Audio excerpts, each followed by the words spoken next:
확실히 우리 같은 개인 투자들은 지금 조정의 매수를 많이 하는 것 같고 현금 유입이 계속되고 있다는 자료가 나왔고, 반대로 기관, 월가는 계속 지금 부정적으로 보고 현금을 늘리고 있는데 누가 맞을지, 우리 용감한 개미들이 맞을지, 보수적으로 비관론을 보고 있는 월가가 또 맞을지, 그 얘기도 한번 뒤에서 나눠보겠습니다. 자, 일단은 이번 주는 테슬라, 넷플릭스가 차익 실현 성격으로 실적 발표 후에 공통적으로 약세를 보였습니다. 덩달아서 여기 오른쪽 보시는 성장주의 주간 수익률 보시면 대부분 약세 보였습니다. 특별히 어떤 종목이 나빴다기보다는 전반적으로 좀 약세였는데요. 일단은 제가 봐도 최근에 워낙 많이 올랐어 가지고 조정을 받아도 이상할 건 없고, 또 실적 발표 끝난 김에 좀 차익 실현 매물도 나온 것 같은데, 뒤에서 자세히 말씀드릴 거지만 월요일날 나스닥 리밸런싱도 있고, 요거는 이미 워낙 많이 알려진 사실이라서 악재까지는 아니고, 그리고 FOMC 7월 금리 인상도 돌아오는 지 예정돼 있어서 아마 조금 관망 심리도 있을 것 같아요. 많이 수익 내신 분들은 이제 실적 시즌도 있으니까 수익 실현 좀 하고 지켜보자, 이런 분들도 있을 거고, 기관들도 그렇겠죠. 차익 실현 좀 해보자, 이런 매물도 좀 있지 않았을까 싶어요. 반면에 그렇다고 해서 증시가 다 빠진 게 아니고요. 돌아가면서 또 나스닥이 빠지니까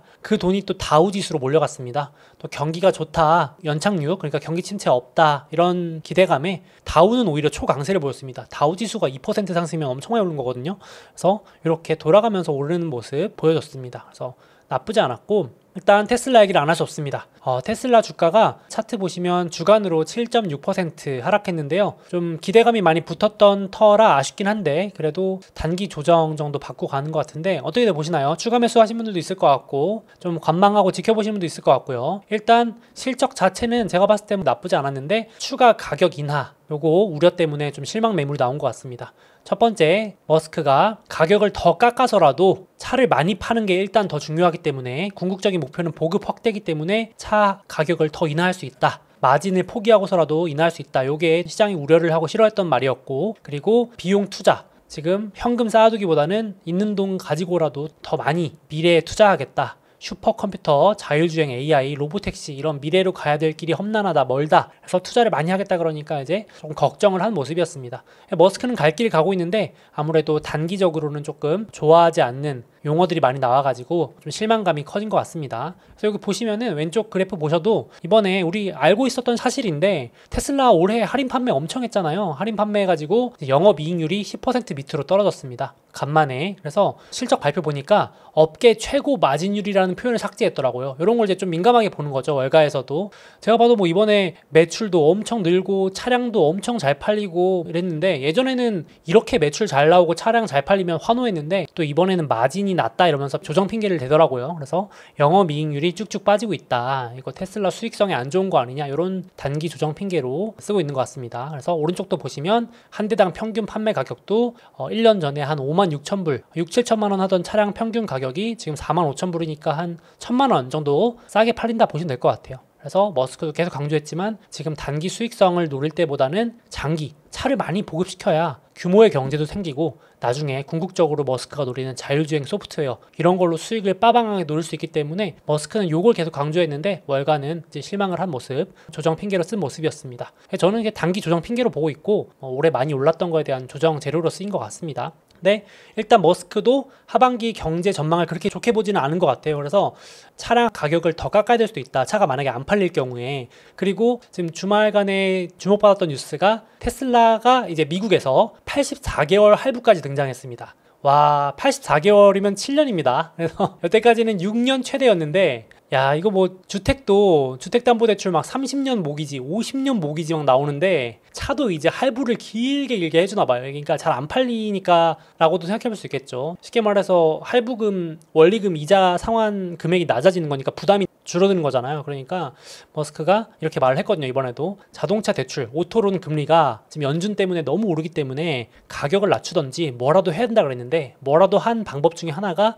이 할부 기간을 늘리는 거, 이런 것도 대책이 아닌가. 그래서 이게 이제 시장에서도 차가 좀 안 팔리나, 이렇게 걱정을 하는 재료로 하나로 쓸 수도 있을 것 같습니다. 머스크는 차를 어떻게든 팔려고 하는 입장인 거고요. 그래서 제가 봤을 때는 단기적으로는 그런데, 중장기적인 걸 봤을 때는 일단 머스크의 말을 근거로 들어서 보자면, 결론부터 말씀드려서 현금을 다 써서라도 투자해야 된다. 지금 테슬라가 현금 흐름이 좋은데 이거 지금 신기술에 더 투자해야 된다. 우리 궁극적으로 지금 성장주기 때문에, 성장 기업이기 때문에 이렇게 현금을 막대하게 쌓아놓을 필요가 없다. 그래서 뭐라 그랬냐면은 신기술에 막대한 돈을 투자하면서도 현금 흐름을 이렇게 플러스를 유지하는 건 매우 어려운 일이다. 상당히 놀라운 일이다라고 스스로 표현을 했어요. 그러니까 사실 적자 기업도 많고 성장하려면 뭐 사실 적자여도 이상할 게 없는데 지금 머스크는 현금 이렇게 쌓아놓은 것만 해도 대단하다고 어떻게 보면 자화자찬을 한 거고, 그러면서 좀 표현을 한 게 로보택시의 수요는 준무한하다. 거의 무한에 가깝다라는 표현을 썼고요. 자율주행이 이제 곧 다가오는데 인간보다 10배는 더 안전할 것 같다면서 엄청난 자신감을 표현했고, 이제 지금은 반도체가 자체 반도체가 없기 때문에 엔비디아 반도체를 어마어마하게 쓰고 있는데 이제 엔비디아 반도체에서 자체 반도체로 점점 넘어갈 거다. 그러면서 AI 선두도 차지할 거라는 자신감도 표현했습니다. 그러면서 궁극적으로는 테슬라의 기업 가치는 5배에서 10배 정도 더 커질 거다. 그래서 단기적으로 뭐 주가 변동이나 이렇게 수익성 악화는 무의미하다라고까지 표현했어요. 그러니까 약간 길게 보는 거고, 자꾸 이제 월가나 시장은 단기 관점을 보려고 하는 거고, 그러니까 이 관점의 차이인 것 같아요. 이게 얼마나 길게 볼 수 있냐의 차이인 것 같고, 또 신뢰의 문제겠죠. 그래서 혹자는 머스크 보고 이제 거짓말쟁이다 뭐 할 수도 있고, 맨날 약속 어긴다 하실 수도 있지만 이렇게 비전 제시를 했다 보시면 될 것 같아요. 그래서 인상 깊었던 표현이 올해 나머지 기간 동안은 재무적인 성과보다는 투자적인 성과에 집중하겠다. 이게 뭐냐면은 재무제표, 그러니까 영업이익률, 수익성 이런 거 월가가 좋아하는 성과보다는 투자, 그러니까 앞서 말씀드렸던 신기술이나 진짜 미래를 위한 투자 성과에 집중하겠다 라고 표현을 했습니다. 그러니까 이게 월가는 딱 안 좋아하는 표현이죠. 그래서 예를 들면은 테슬라 지금 전기차 충전 시장도 장악해야 되니까 투자할 게 많고, 이번에 보니까 미국이나 캐나다에서는 햇빛으로도 충전한다는 기사가 나왔더라고요.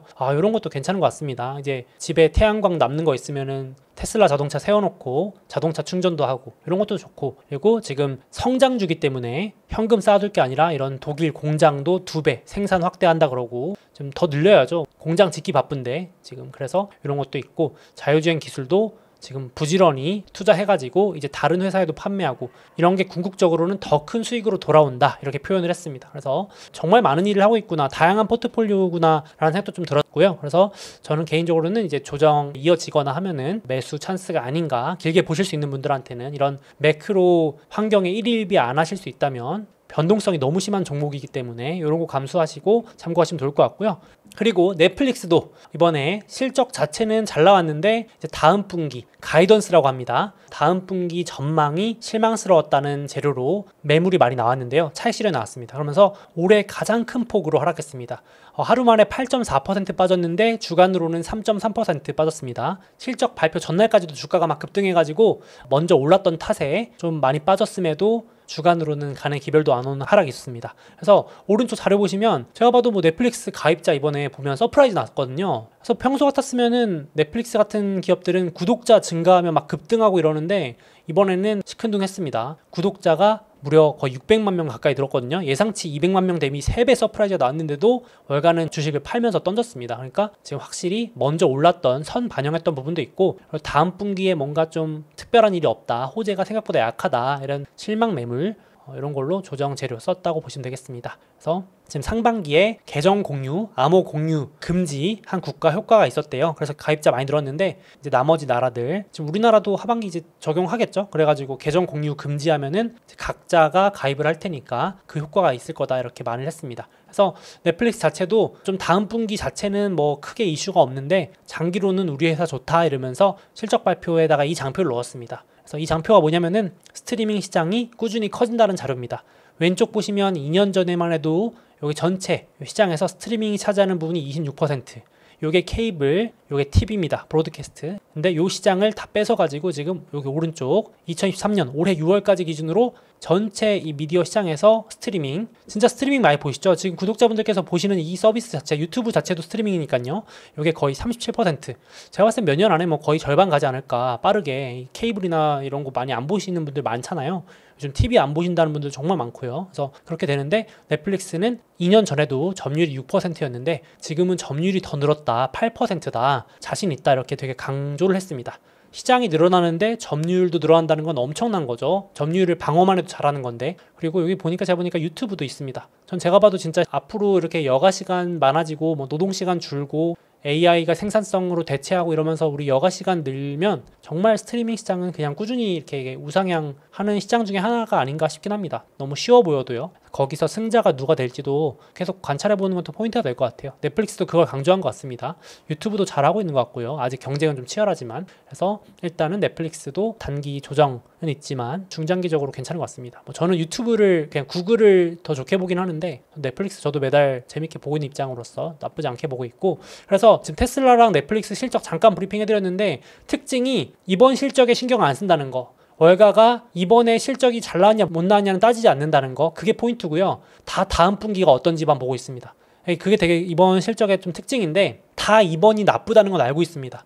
지금 실적이 감소했다가 이번까지가 최악이고, 이게 마이너스이기 때문에 마이너스가 지나고 다음 분기부터 회복에 들어갑니다. 그래서 지금 월가는 얼마나 다음 분기부터 회복을 할 수 있느냐를 보고 있기 때문에, 지금 테슬라도 3분기 실적 실망감이었고 넷플릭스도 다음 분기 실적이 실망스럽다 하면서 주식을 팔았습니다. 그러니까 지금 돌아오는 주에 마소, 알파벳 화요일날 실적 발표, 메타는 수요일날 이렇게 있고, 그 다음 주에 또 이제 아마존하고 애플 뭐 줄줄이 실적 발표 예정인데, 아마도 실적 발표가 막 잘 나왔냐 못 나왔냐 보다는 가이던스, 컨퍼런스 콜이라고 하는데, 그때 전망치를 얼마나 좋게 긍정적으로 내느냐 보수적으로 내냐에 따라서 주가가 되게 왔다 갔다 할 것 같습니다. 좀 이렇게 될 것 같고요. 기대감이 많이 높아져 있긴 합니다.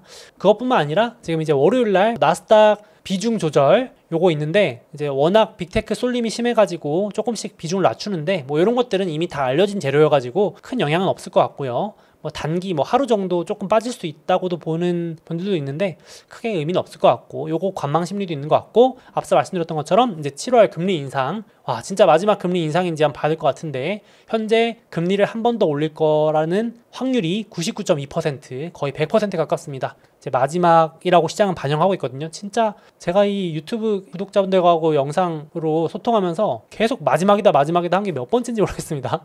4%대일 때도 마지막이다 마지막이다 했는데 5.2, 5.5까지 왔습니다. 계속 올라가는 것 같은데, 일단 요것 때문에 시장도 일단 연준 의장이 뭐라고 기자회견하는지 좀 보려고 관망세 성격도 있는 것 같습니다. 그래서 수요일날 장중, 한국 기준으로는 목요일 새벽 3시에 금리 결정과 기자회견 있다고 보시면 될 것 같고요. 그리고 뭐 별거 큰 뭐 이슈는 없을 것 같습니다. 이제 알려진 사실이어가지고. 근데 반면에 지금 기대가 높았던 나스닥, 테슬라, 그리고 넷플릭스 이런 주식들은 실적 발표하고 오히려 차익 실현 나오는데, 오히려 기대 안 했던 되게 부정적으로 봤던 주식들은 선방 중입니다. 참 이게 주식 투자가 아이러니한 게, 기대감이 낮으면 기대감보다 잘했다고 오르고, 기대감이 너무 높으면 또 실망했다고 빠지고, 이게 참 웃긴 건데, 은행주들 이번에 보시면 폭등에 가까운 모습 보였습니다. 은행주하고 헬스케어, 은행 나쁘다 했는데 이제 하도 기대가 낮으니까, 여기 보시면 뱅크 오브 아메리카부터 찰스 슈와 모건 스탠리 들어보신 금융은행주들이 주가 급등하다시피 했고요. 2022년 이후 최고의 한 주랍니다. 세상에 지금 지역은행 파산 이슈 나고 금리 인상으로 위험하다 하는데 주식은 이렇게 반등을 합니다. 그리고 존슨앤존슨과 유나이티드 헬스케어, 이런 헬스케어 보험회사 제약 주식들도 실적이 생각보다 잘 나와가지고 기대치보다 높았다라는 평가와 함께 급등을 했습니다. 그래서 지금 시장에서도 돌아오는 주에 하면 관전 포인트가, 어느새 나스닥이 올해 41% 상승입니다. 구독자 여러분들.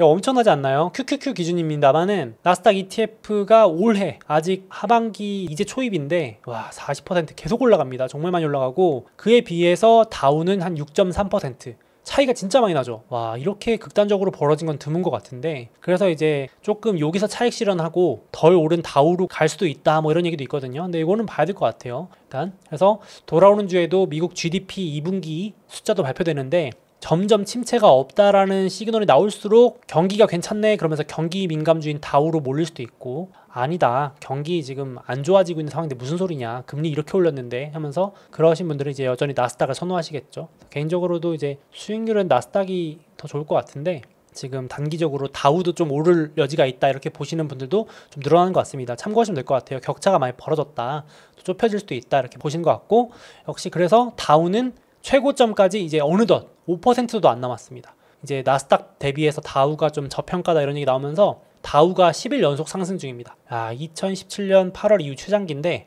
물론 급등까지는 아니고 스멀스멀 오르는데 지금 최고점까지 진짜 얼마 안 남았습니다. 4.7%. 그냥 돌아오는 주에도 여차하면 돌파할 수 있을 정도로 엄청나게 많이 또 회복을 한 상황이고요.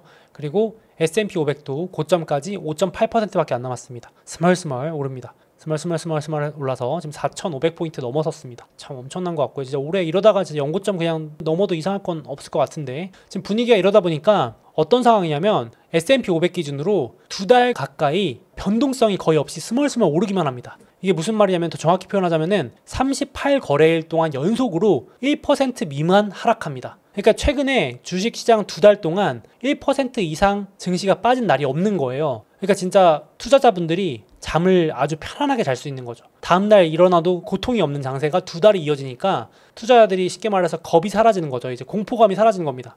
이렇게 2달 가까이 연속해서 변동성이 없어지는 거는 거의 2년 만에 처음인데, 이러니까 지금 이제 개인 투자자분들이 주식은 역시 떨어지지 않는구나, 역시 주식은 사면 오르는구나, 이렇게 받아들이시면서 낙관론이 2년 최고치로 올라서고 있습니다. 그래서 개인 투자자들 상승론 비율이 2년 최고치 돌파 중인데, 이 그래프 보시면 상승론자 비율이 51.4%. 이제 미국 주식 오를 것 같아요, 떨어질 것 같아요 물어보면 2명 중에 1명이 오를 것 같습니다라고 대답한다는 겁니다. 이게 이제 2년 최고치인데, 이제 하락론자 비율은 반대로 20%까지 줄었습니다.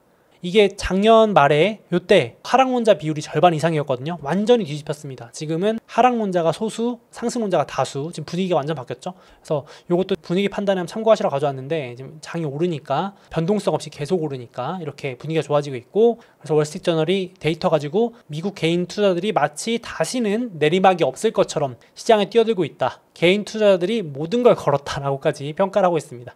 왜냐면 2달 동안 안 빠졌으니까 이제 개인 투자들은 한 달, 2달 정도 연속 오르면 이제 다 따라타거든요. 그래가지고 무엇보다 투자자들이 미국 경제에 대한 믿음이 강해졌다, 이렇게.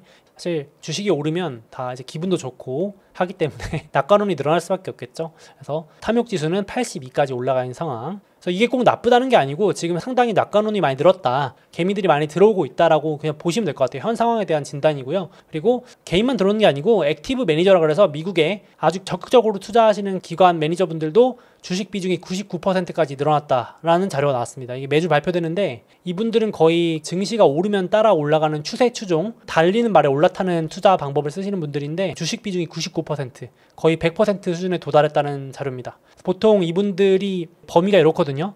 200%면 이제 풀 레버리지 쓰시는 분들 있잖아요. 레버리지를 썼다는 거고, 0이면 이제 100% 현금화, 마이너스 100이면 인버스, 마이너스 200이면 고버스, 거꾸로 베팅하는 거에 2배 레버리지 썼다는 건데, 지금은 100이니까 과열 초입 구간입니다. 기관분들도 상당히 지금 주식 계속 올라가니까, 안 떨어지니까 따라타는 분위기가 연출이 계속 이어지고 있습니다. 그리고 요건 하나 제가 인상 깊어서 가져왔는데, 제가 소프트뱅크의 손정희라는 분 이렇게 기사를 항상 눈여겨보거든요. 투자를 막 공격적으로 하시는 분이어가지고 제가 소개한 적도 있는데, 뭐냐면 작년 8월에 나스닥 지수가 거의 바닥을 기고 있을 때, 엄청 폭락했을 때 소프트뱅크의 손정희 회장도 손실을 엄청 내가지고 반성문, 이때 제가 영상으로 소개한 적이 있거든요. 최악의 적자를 내면서 내가 너무 실수했다 이러면서 반성을 했습니다. 그리고 이제 올해 초에 주가 여전히 바닥 구간일 때 실적 발표가 안 나타납니다. 하도 욕을 먹으니까 이제 사상 처음으로 소프트뱅크 실적 발표가 안 나오는데, 그로부터 지금 5개월 뒤, 6개월 뒤 주가가 이렇게 오르니까 이제 다시 나 투자하겠다, 다시 투자할 거다, 이제는 내가 잘할 자신이 있다, 이러면서 투자를 하는 겁니다. 그러니까 이게 참 심리라는 게, 제가 보면서 이 천하에 이렇게 손정희 같은 분도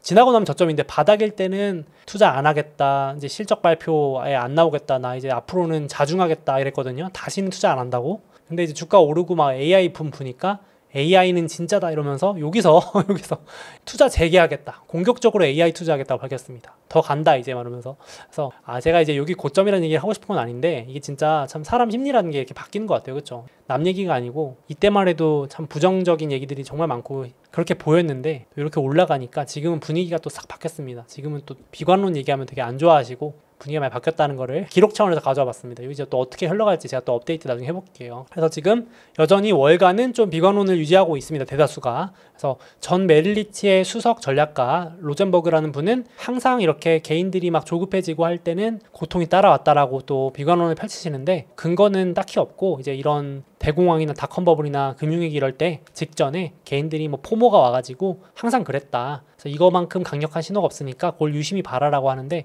참고 정도 하시면 될 것 같아요. 과열 신호가 나오는지를 한번 분위기 전달 제가 계속 드리려고 하고 있고, 심리 판단도 중요하니까 분위기 판단은 하시라고 가져왔고, 반면에 지금 개인들은 엄청 사들이고 있는데, 이번 주에 좀 흥미로웠던 게, 큰 손들 최소 1조 원 이상 굴리는 글로벌 펀드 매니저들이 있거든요. 여기 월간으로 설문조사 한 달에 한 번씩 하는데, 이분들은 현금을 최대로 늘리고 있습니다. 이게 좀 신기하더라고요.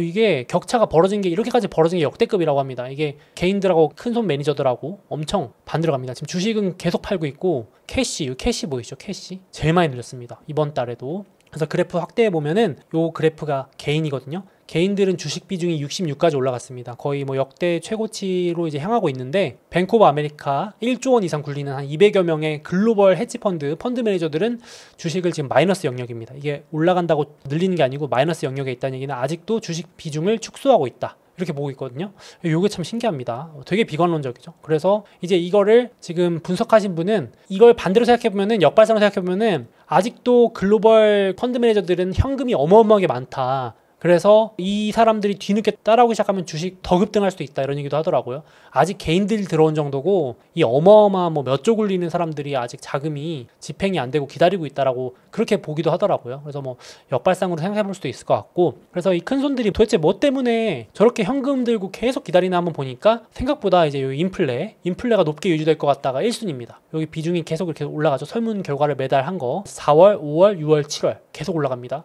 63%. 큰손 매니저의 63%가 1순위로 스티키 인플레이션, 끈적한 인플레를 꼽았습니다. 그것 때문에 주식이 떨어질 것 같다, 현금 들고 있을란다. 그래서 이게 좀 흥미로웠고, 그리고 이제 그래도 혹시 모르는 테일 리스크, 또 다른 리스크가 뭐냐 했을 때, 부채 쪽에서는 미국이나 유럽 부동산은 건전한 것 같은데 중국 부동산이 문제다라고 하는 게 다음 순위로 올라왔습니다. 참고 정도 하시면 될 것 같아요. 미국의 부채, 회사채 부채가 다음 순위로 올라오고 1, 2, 3등 올라오고 있는 순위로는 이렇게 됩니다. 그래서 제가 앞서 말씀드리긴 했는데, 펀드 매니저 지표로 봤을 때는 역발상이다 이러면서 마이클 하트넷이 그렇게 또 긍정적으로 얘기를 했습니다. 지금 펀드 매니저들이 다 현금 들고 있으면 오히려 주식은 나중에 오를 여지가 더 많다, 이렇게 또 얘기를 했습니다. 그래서 상당히 저도 흥미로운데, 이게 어떻게 분위기가 반전될지 좀 업데이트를 해보겠습니다. 개미들은 먼저 막 달려들고 있는데 기관들은 상반기에도 보고 있다가 하반기에도 여전히 보고 있는데 언제 항복하고 들어올지 그거 한번 봐야겠습니다. 그래서 지금 제가 양쪽 분위기도 전달드렸는데, 뭐 매크로 경제 외부 환경 이런 거 맞추기 정말 어렵고 타이밍도 어려우니까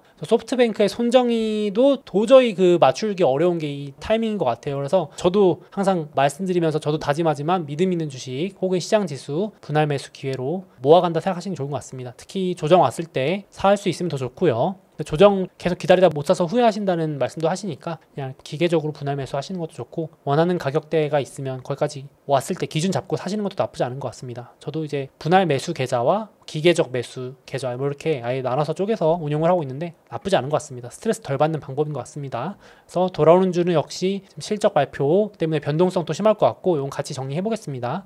그리고 월요일은 나스닥 리밸런싱 적용, 수요일날 한국은 목요일 들어가는 새벽 3시 FOMC 금리 결정, 이 정도가 메인이 될 것 같습니다. 그 외에는 이슈는 없고 실적 시즌 이어질 것 같습니다. 그래서 제가 영상에서 시간 관계상 소개는 못했는데 지금 미국 중소형주들도 들썩썩 하거든요. 그거 분위기 좋다라고 다룬 리포트도 있어가지고 카페에 올려놓겠습니다. 지금 우리나라 증권사들은 상당히 미국 주식을 되게 좋게 말하고 있어가지고 아이러니하게도 월가랑은 좀 분위기가 다릅니다. 상당히 긍정적으로 보고 있습니다. 그래서 이것도 앞에 올려두니까 한번 참고하시면 좋을 것 같아요. 중소형주 관심 많으신 분들은. 그리고 제가 앞서서 테슬라 CEO인 이 머스크가 단기의 외부 변동성보다는 중장기로 5년이나 10년 기업 가치가 성장하는 것에 집중하자, 이런 말을 했다고 말씀을 드렸는데요. 저도 그런 얘기를 들으니까 저뿐만 아니라 제 자녀에게도 중장기로 볼 수 있는 기업의 주식을 사줘야겠다, 이런 생각이 들더라고요. 마침 또 요즘 이렇게 대형 증권사들에서 미성년 자녀 계좌 개설 관련해서 다양한 이벤트를 진행하고 있더라고요. 대표적으로 미래에셋증권 같은 경우는 첫 투자 축하금도 주고, 또 해외 주식 100만 원 이상 매수하면 투자 지원금도 준다고 합니다. 그 외에도 여기 신한투자증권 등 다양한 증권사에서 비슷한 이벤트를 하고 있으니까 한번 참고하셔서 이번 기회에 이렇게 자녀분들을 위한 투자 계획도 한번 세워보시면 어떨까 싶습니다.